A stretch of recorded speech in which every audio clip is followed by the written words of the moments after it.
నిన్న మా ఆనిముత్యాలు కొన్ని మాట్లాడినాయి చూపిస్తా మీకు. జిల్లా మంత్రికి ఏమైనా సోయిందా? వెంకటరెడ్డి గారిని విమర్శించేది అసలు ఆయనకు ఆత్మగౌరవం ఉందా? కేసీఆర్తో మాట్లాడే దమ్ముందా? ఏ మంత్రిని తిడుతున్నాడు ఈయన? జిల్లా మంత్రి అంటే ఇప్పుడు జిల్లాలో ఇద్దరు మంత్రులు ఉన్నారు. జిల్లా మంత్రి అంటే ఇద్దరు మంత్రులు ఉన్నారు జిల్లాలో. ఒకటి కోమటిరెడ్డి వెంకటరెడ్డి ఇలా అన్న, ఇంకోటి ఉత్తమ్ కుమార్ రెడ్డి ఇలా జిల్లా ఇలా ఇలక్కున్నది. మరి ఇద్దరిని పట్టుకొని జిల్లా మంత్రికి సోయి ఉందా అంటున్నా అంటే ఏందన్నట్టు? బేసిక్గా మా ఎమ్మెల్యే గారికి స్క్రూ లూజు. అది ఆయనకు కూడా తెలుసు. ఏం మాట్లాడతాడో, వెనక ఏం మాట్లాడతాడో, ముంగల ఏం మాట్లాడతాడో తెలియదు. ఆయన చెప్పేది మాజీ మంత్రి గురించి, జగదీష్ రెడ్డి గురించి మాట్లాడుతూ ఉన్నాడు అనమాట.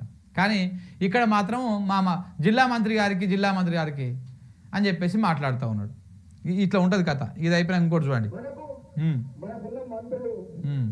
మంత్రులు కేవలమే కానీ ముఖ్యమంత్రి స్థాయి ఉన్న వాళ్ళిద్దరు కూడా ఉత్తమ్ కుమార్ రెడ్డి గారు కావచ్చు, కోమటిరెడ్డి వెంకటరెడ్డి గారు కావచ్చు, మామూలు నాయకులు కాదు. ఇక మీరు ముఖ్యమంత్రో లేకపోతే ఏ మంత్రో కానీ హుజూర్ నగరు కోదాడకు మించి ఉత్తమ్ కుమార్ రెడ్డి పతారా ఏ ఊర్లో పనిచేయదు. ఒకటి రాసి పెట్టుకోండి.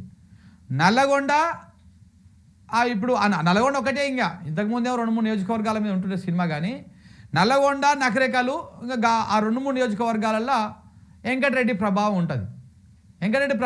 అది కూడా ఇప్పుడు అర్థమైపోయింది. నల్లగొండలో కూడా ఆయన పతార తగ్గిపోయింది. ఈ 2 నియోజకవర్గాలు ఈయన, ఆ 2 నియోజకవర్గాలు ఆయన. ఈ 2 తప్ప మీ పచార నల్లగొండ వ్యాప్తంగా కూడా ఉండదు. మీకు అర్థమైతలేదు. కోమటిరెడ్డి వెంకటరెడ్డిదైనా, ఉత్తమ్ కుమార్ రెడ్డిదైనా ముఖ్యమంత్రి స్థాయి, లేకపోతే వీళ్ళు మంత్రులు కాదు ఇంకా అంతకంటే పెద్ద స్థాయి అని చెప్పేసి మీకు మీరే జాకీలు పెట్టుకొని లేపుకోవడం తప్ప పెద్ద ఉపయోగం ఏమి ఉండదు.